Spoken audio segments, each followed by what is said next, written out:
go. That worked. All right, I have begun. Hello, my fellow comic book collectors. It's Alan, the Comic Collector Geek. I do a YouTube channel, and that's my entry into every time I do a video. If you watch my videos, you'll hear my hello.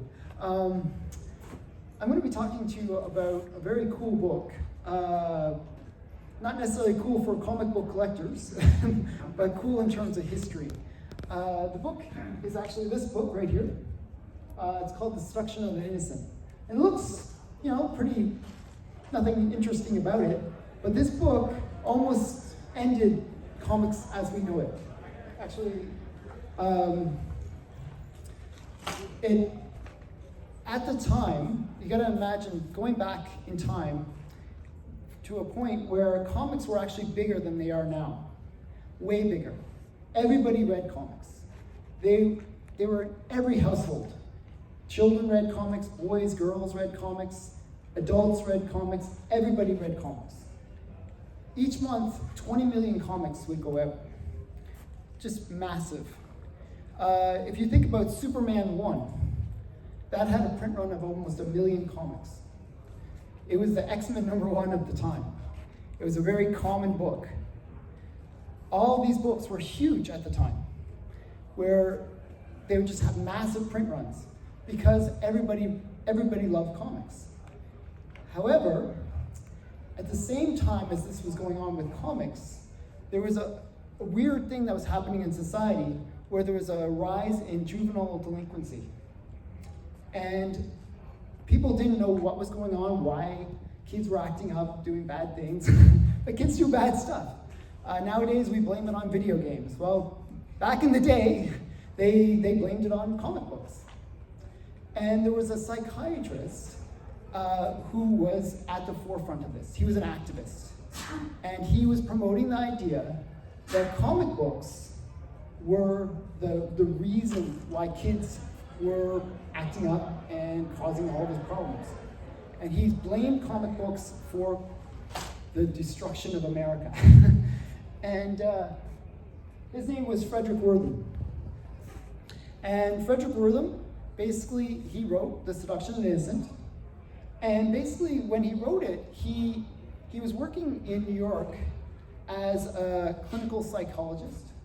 And he was working with youth, troubled youth, criminal youth. One of the cases was there was this boy who there was a baseball game. I forgot who the teams were. I think it was either the New York Yankees or one of those teams in New York. And all of a sudden, as the game was going on, somebody dropped dead. And they were like, "What's going on?" Somebody literally dropped dead. And they found out that the person had been shot. And what it was there was this boy who found his father's rifle and took a shot and killed somebody, just shot it. He didn't even, he wasn't targeting anyone, he wasn't trying to kill somebody, but he just randomly shot and then ended up killing somebody watching a baseball game. Well, that was pretty big news back in the day, you can imagine. And what happened was Wortham interviewed that kid. And he was asking, hey, what are your interests? What fascinates you? And the boy talked about liking comics. So therefore, comics are the thing that caused him to kill, so that was the kind of conclusion that he was making, Hitler liked comics? Oh, comics comics are the reason for the genocide. It's like that kind of level of logic. You breathe? Oh my goodness. Okay, breathing is it just doesn't make any sense. It was kind of a little bit much.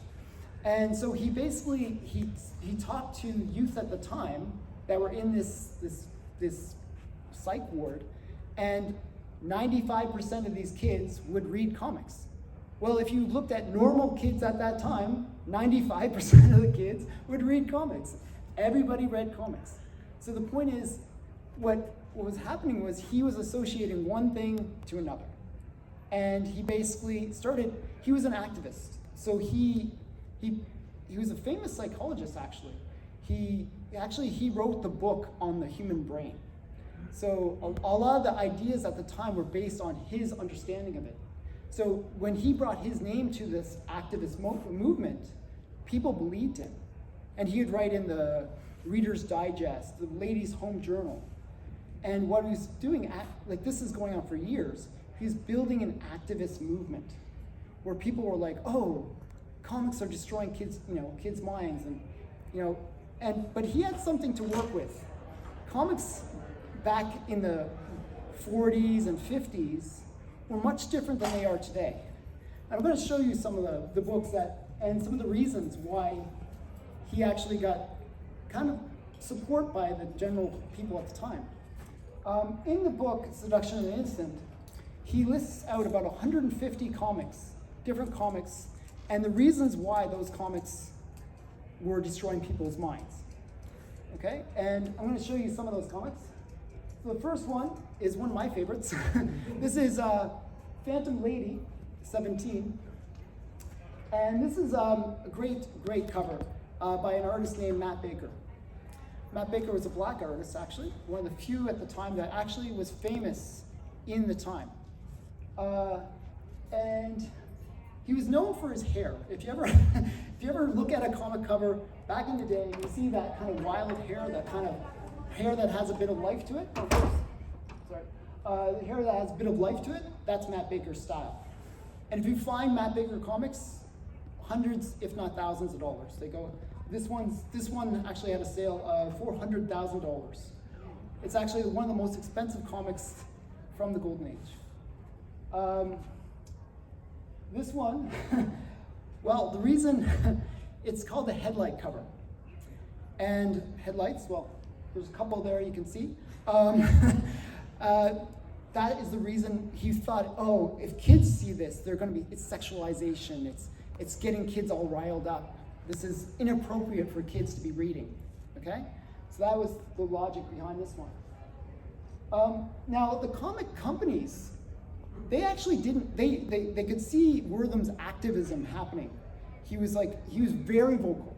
I mean, before the Seduction of the Innocent was written, he was very vocal. As I said, he was getting into all the different publications. He was putting out lots of content against the comic books. And he was causing, I'm not sure if you guys are familiar with this, but in the 50s, there was the book burnings, where it was almost like where you'd see like these big piles of comics, just like massive piles of comics, probably worth billions of dollars today, but they just literally would light them on fire and destroy like thousands and thousands of comics.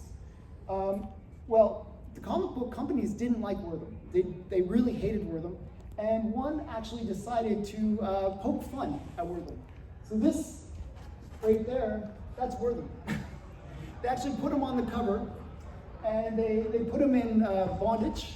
They even put like a gag over his mouth, and they wrote a little blurb underneath talking about how comics are not bad, Wortham's bad. So they're kind of making fun of him. This book was mentioned, of course, in the Seduction of the Innocent as another one of these evil books. But no one was spared. Like pretty much Wortham targeted every company. And he especially didn't like the children's books, the children's comics. So we got Bugs Bunny. This one has like a little demon dude. And Wortham thought that was racially insensitive. So he felt like, well, this little demon guy, somebody might get offended by that. Therefore, sounds like nowadays. It sounds like, the funny thing is, there's so many comparisons to back then and today, it's amazing. So yeah, so this is why this comic was in there. And here we have another example. Like, the funny thing is, some of the examples that he chose did not make any sense. This Super Duck 22, it's actually a cheap book. You can find this usually about $20. It's actually a pretty easy book to get. In it, literally Super Rabbit, which is just like a rabbit guy, and he's threatening this other animal with a baseball bat, threatening him like he's gonna beat him up or something. That is why it was mentioned in Seduction and Innocent. That is extreme violence. Did he not watch Looney Tunes? I mean, anvils literally dropping on people's heads.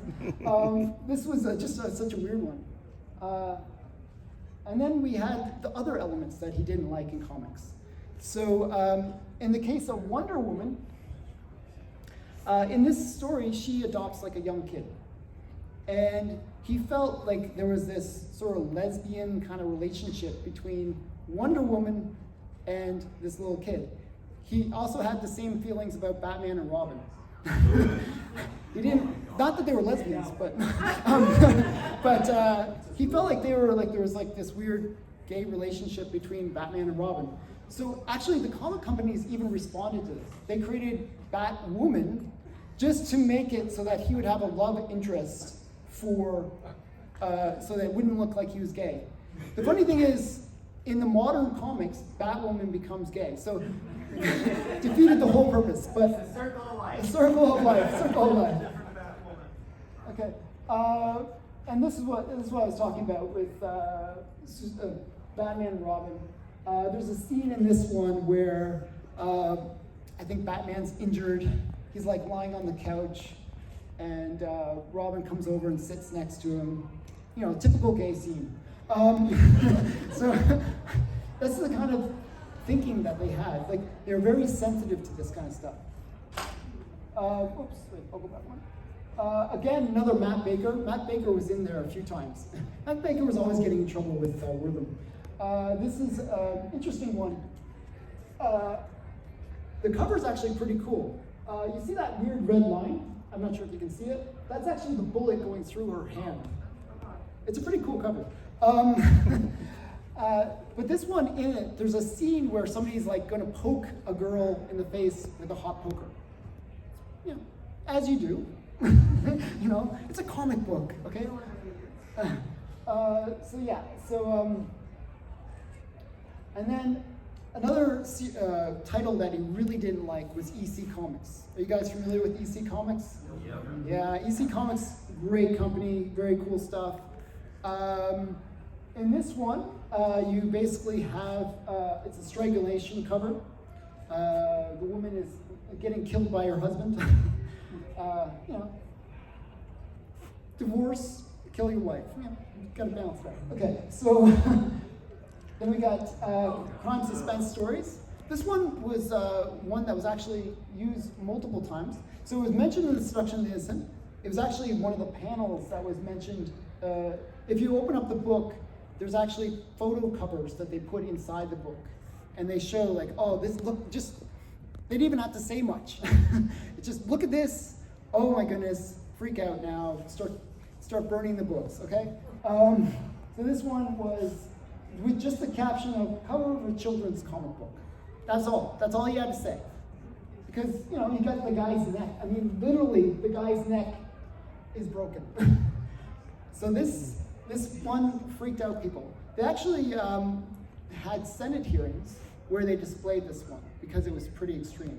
Yeah, that's A little far. Where did you reserve that? What? Where did you reserve that? Well, I actually have to read the story. There's a lot of times the naming of somebody is, is... Yeah, there's usually he's a bad guy. It's a plot device yeah. to generate sympathy for the extreme reactions of the anti-hero. Actually, a lot of the time, this is a criminal. Yes. And the situation, a lot of the EC ones, what they would do is have a situation where the criminal would be falsely, like, killed, and he would then come back as a weird, ghoulish creature with his neck kind of broken and go after the judge or whoever wrongly convicted him. You know, typical horror stuff. This one was one of the more funny ones that made the list. So Wortham, as I said, he would talk to kids. And he would say, hey, you know, do you read comics?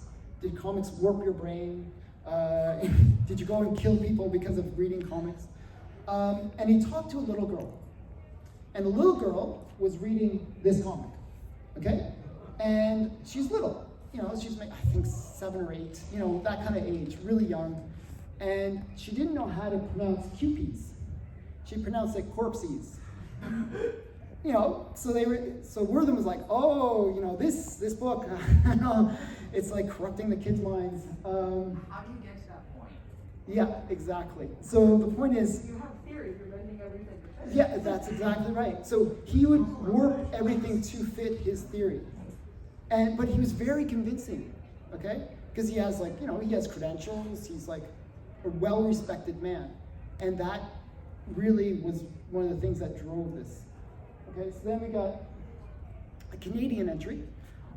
This is actually a Canadian figure skater, Marty Collins. Canada's claim to fame. But she made the cover where she was dressed up, kind of sleazy, kind of looking girl, in the cover. She's not normally like that. But this one was another one where they showed it in the cover inside the book, where they showed the lithograph with that. And, again, this is where Wortham was kind of taking things and building his conclusions, building a narrative that comics are corrupting kids. Now, there's a lot of comics that didn't make, Wortham's list that I think were actually pretty extreme. One of the ones that I don't actually have the picture of it, but how many people are familiar with Blood Hunt? Just came out, a recent comic.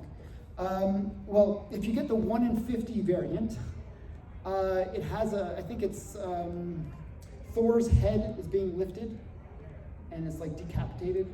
Okay, check it out. It's like a $200 comic right now. Yeah, it's a cool book. But what happened was, after the Seduction of the Innocent was written, they had the Senate hearings. So within 2 months, so this was like April of 1954 that the book came out.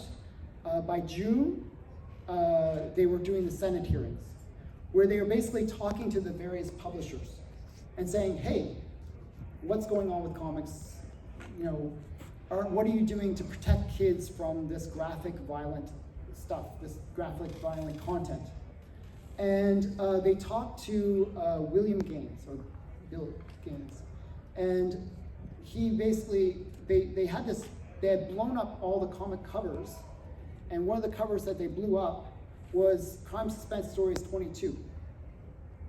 And on the picture of Crime Suspense Stories 22 is a picture of a woman's body on the ground. You see a woman's body on the ground, and in the man's hand he has like a hatchet in one hand and a woman's head in the other hand. Oh God. Okay. And they blew this up, and this was an EC comic, and they asked Bill Gaines, who was the president of EC Comics, what do you think of this cover? Is this appropriate for kids to be reading? And he said, it could have been worse. Because, well, he said, like, we do things to try to tone it down. And we're like, what tone? How do you, this is a decapitated head. How is this being toned down? And, well, he said, well, look at the hatchet. And on the hatchet is not blood, it's black, it's like black thing. It's a black goo instead of red blood. So he's like, that's one thing that we took artistically and said, oh, this is kind of toning it down. And the other thing that they did is when they show the head, a decapitated head, well, it doesn't show that it's removed from a body. Sure, there's a body on the floor, there's a head being shown, but you don't see the neck with the blood coming out. So it's kind of like what they did in JoJo's Bizarre Adventure with the Yeah, they kind of like toned it down a little bit. But the point is, that was the lot. So when he said all that, that made the headlines the next day. And basically, that was the end of comics. End of comics. There was then the burnings, the calls for people just to close everything down. And what happened was, the comic companies were freaking out. They were freaking out. What can we do? Because if they didn't do something, they weren't even going to be allowed to sell comics anymore. Comics would cease to exist. And they came up with the Comics Code Authority. And the Comics Code Authority was very, very brutal. It basically killed artistic freedom. You couldn't mention words like weird, creepy, eerie, Those words were not allowed in comics anymore. Okay? You couldn't even mention the word crime couldn't be a certain size on the cover. You couldn't, one of the most common things that they advertised in comics back in the day was the Daisy rifle. If you look at the back of the back covers, the back cover, oh, oops, is that here? Well, I disconnected. So yeah, so Daisy rifle was really, really common, but they were not allowed to offer that anymore. So they cut the very things that were advertising in comics out of comics.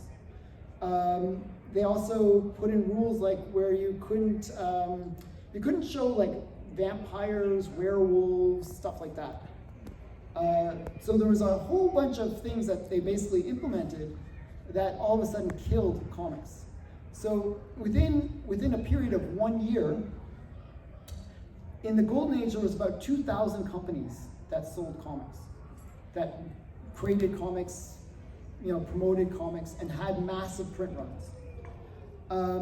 Within 1 year, there was 200 companies.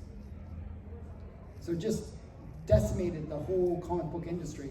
Now, if we think of comic book companies, how many do we think of? Maybe 10? 10, we got like Marvel, DC, Dark Horse. Did Dark Horse get some? Exactly, see, so there's not that many. So can you imagine 2,000 companies? It was massive at the time. Like the comic book industry right now is a fraction of what it was before. Okay. Oh, there. Okay. I can put that down. Okay. So basically, what happened was it was killed. The comic book market was killed. But then things changed with comic books. A couple of things that really shifted the way we think about comic books. Back in the day, people didn't think comic books are, those are kids, those are meant for kids. Back in the day, they thought comic books were something everybody enjoyed and read. But because of the rules of the Comic Code Authority, where it was really designed to make comic books kids friendly, all of a sudden people started associating comics as being a kid friendly, media. And what happened as a result is we have, instead of everybody reading comics, it really became very focused on young boys mainly. And we have the generation of the superhero comics coming out. So that's, the first major, what we have is the end of the golden age leads into the silver age, which is the era of the superhero. And even companies like Marvel and DC were almost out of business. Marvel, the only way that it actually survived was it switched, it went from being a horror, it did a lot of horror comics and Good Girl and books like that, and it said, well, DC seems to be doing well with this Flash character, and let's bring out our own characters and see if we can do well. And they said, we'll come out with a family of characters, and they came out with Fantastic Four. And that was the thing that saved Marvel when they created that. It was safe enough where they could get around the Comic Code Authority. It was more story-driven back then as well. That was the other change that happened between the Golden Age and Silver Age. And the rest is history. That's really what made Marvel Marvel. But before that time period, it was all about horror, romance, westerns. There was a big variety of the different genres of comics. But after the Comic Code Authority, that all disappeared. We had just very, very few types of comics that really appeared, mostly superhero. So and that's basically the history of of how this one book changed comics forever, and almost killed the whole industry. So I'm now open for any questions you might have. Yeah. Two questions. One, what do you think would have happened if the book never got published or Wortham never got so public as he was? And number two, how did this affect newspapers like Dick Tracy and the Little Orphan? So the comic strips actually still kind of continued on. So Actually, they did okay. They survived. The one thing that would have happened if this never happened was there was actually kind of a battle going on between the different comic publishers. If you look at books published in 1954, okay? 1954, this is, I mean, just literally before this book came out, they were really extreme. I mean, really extreme. Like, one that's really famous is Black Cat Mystery number 50. The guy's face is disintegrating on the cover. He's eating it looks like he's eating candy, but it says radium on it. Oh God! And his face is like dissolving. So the thing is, they were like, each company was trying to one up. Oh, we can be more extreme. We can be more extreme. There was other companies that would literally show decapitated heads with blood dripping out of them. This magazine is Haunted, has a good example of that, where there's a fisherman and he catches a decapitated head. It's like they're just one-upping. And probably what you would have happen, the natural progression of that, is it actually gets boring. You know, when people go too extreme, it gets boring, and then there's a reaction, and then the market would actually go and say, hey, you know, something that becomes so extreme, then something that's actually more just nice and friendly would actually become, oh, that's weird. And for the expense of any good storytelling. Well, the funny thing is they were telling good stories. There's some really, the funny thing is they did tell good stories, and actually stories that were designed for change, societal change. And it's sad that, you know, people were, you know, basing the comic on the cover, in a way. Because the writers actually were very, very savvy about putting out ideas out there. You guys are familiar with Captain America number 1, right? Okay, so Captain America number 1 is a great example of that, where you have basically Captain America punching Hitler in the face. Okay? Now this is at a time where Germany and the United States were not at war. But a lot of the writers, if you look at Superman, if you look at Captain America, a lot of the writers were Jewish. And they were seeing stuff that was happening in Germany, and they wanted to, you know, kind of poke and get people engaged in finding out what's going on there. So Captain America was really their response to say, hey, we should do something. We should take action. And so a lot of the comics that were coming out had that kind of mindset where they were, you know, let's think about what's going on. But they didn't do it heavy-handed. I find comics nowadays, they're very heavy-handed in it.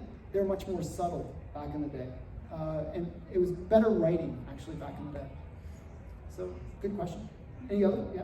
Did you have a question? Yeah. What about the relationship between the pulp novels that came out in the 30s and the comics? Is the comic book an extension of the pulp novels? So, funny thing is, I'm a big collector of Golden Age, and also I do collect some pulps. If you actually look at the pulps from the Platinum Age, so the eras are, Superman 1 is the beginning of the Golden Age, 1938, okay? Before that is the Platinum Age, which is like early 1900s to 1938. If you read the pulps, or if you look at some of the stuff that they did, way more extreme. Because pulps, because of the format, were designed for adults. Okay? So they were way more extreme, the characters and the covers. Actually, pretty cool stuff back then. So a lot of the stuff that was in pulps, they would tone down and put into comics.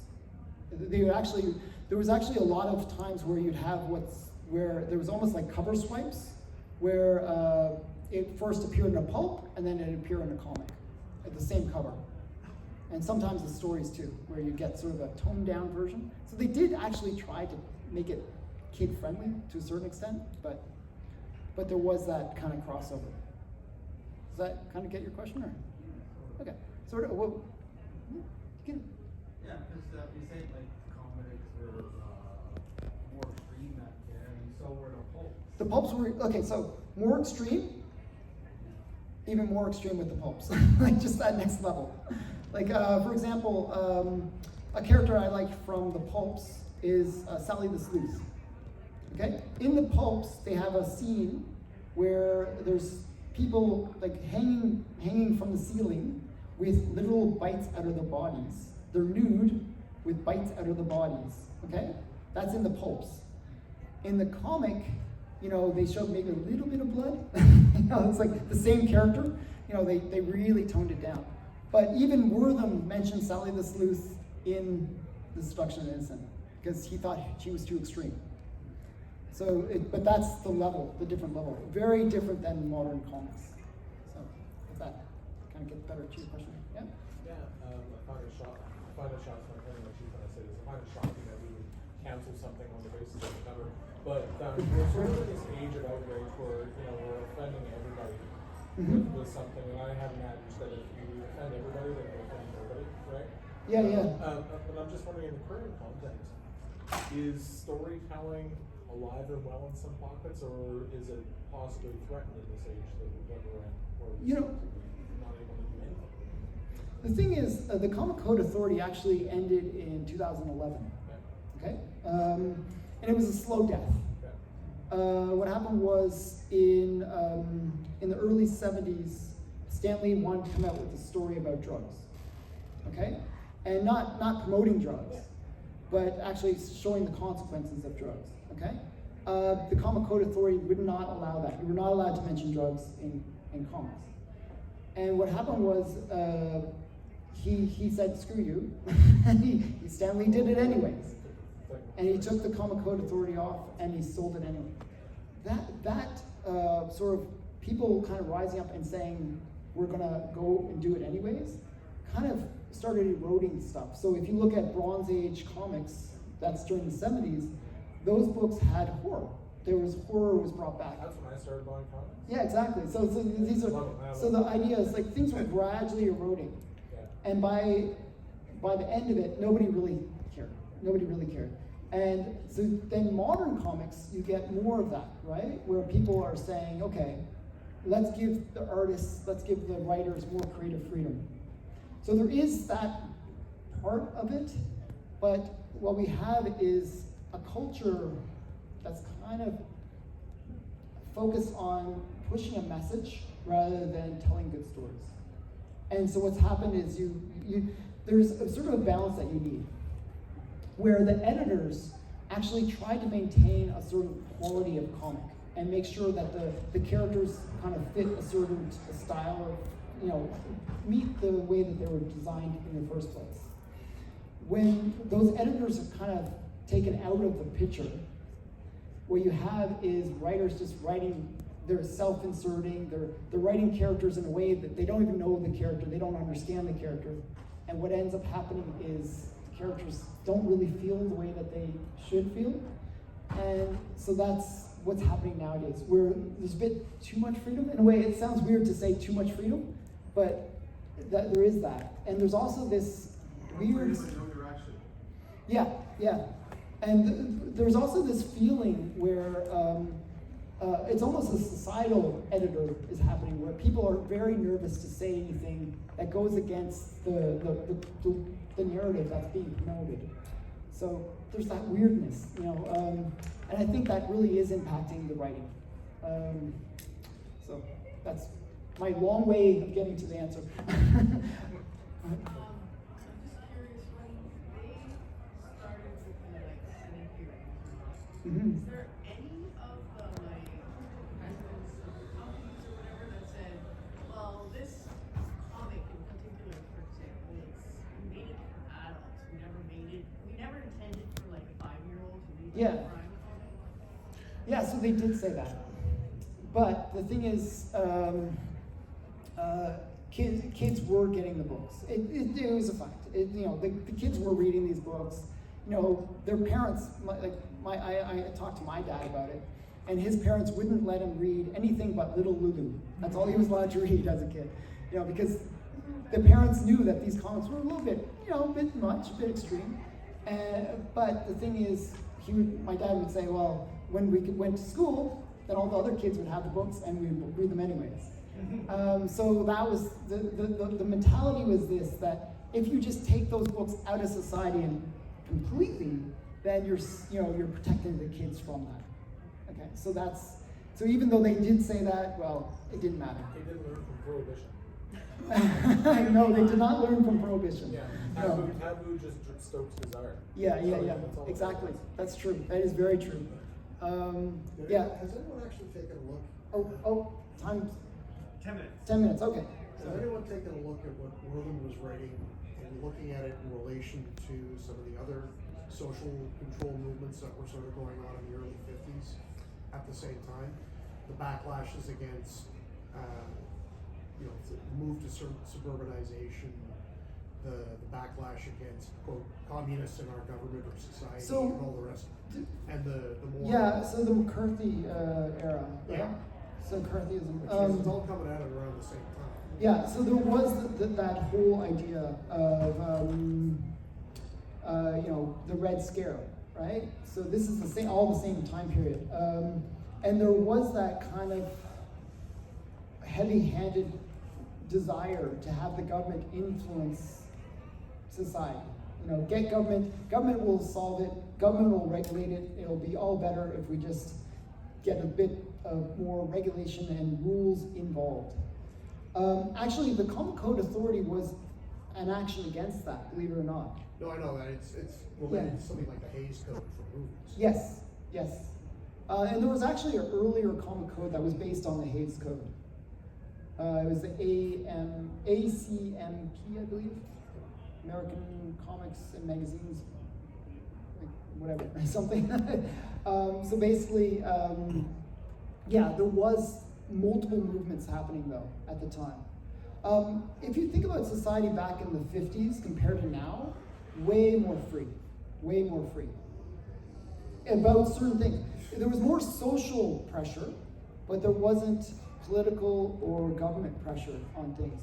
So for example, like my dad would say, one of the ways he would buy comics, this is a story that I get told way too many times by my dad, is he would basically, one of the men that lived in his area liked to smoke, and he was a 3-pack a day smoker, okay?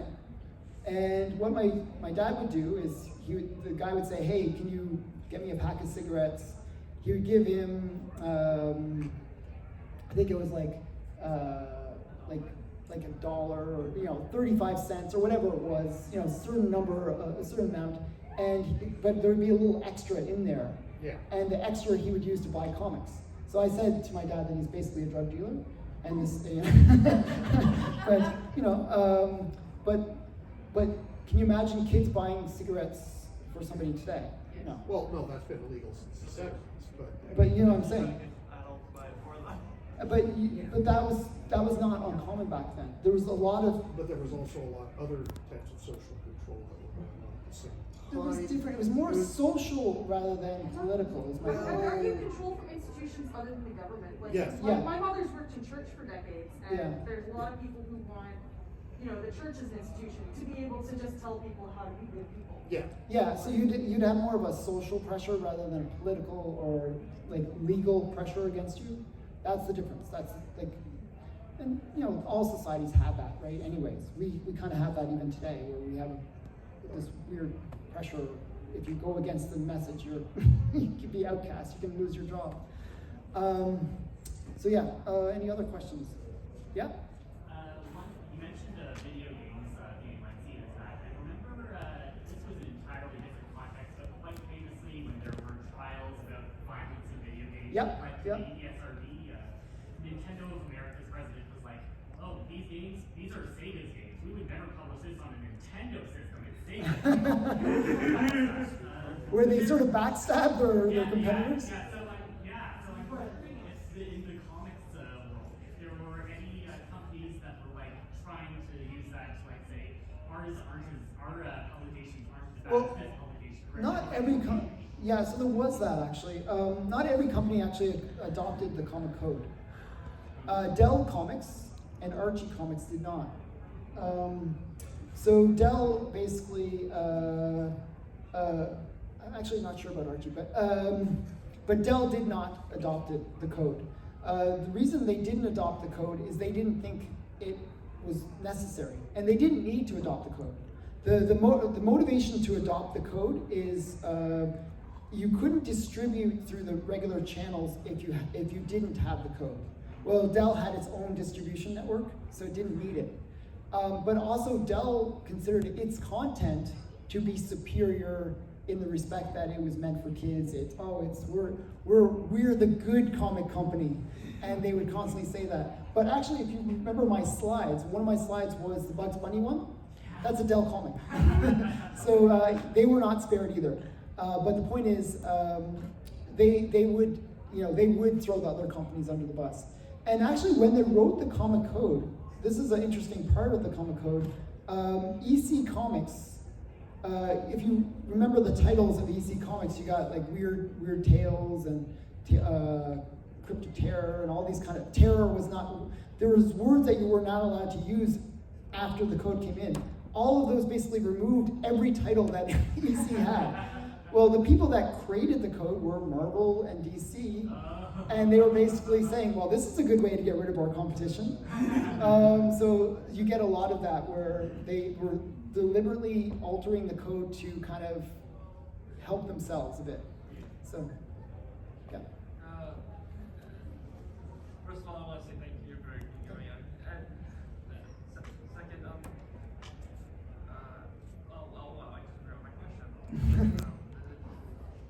Okay, don't worry. Okay, go ahead.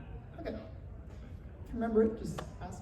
Okay, so I think your friend's trying to tell you. yeah, I think I only have like 1 minute or 2 minutes left. About 3 minutes. 3 minutes left. So if there's any other questions, I'll answer them.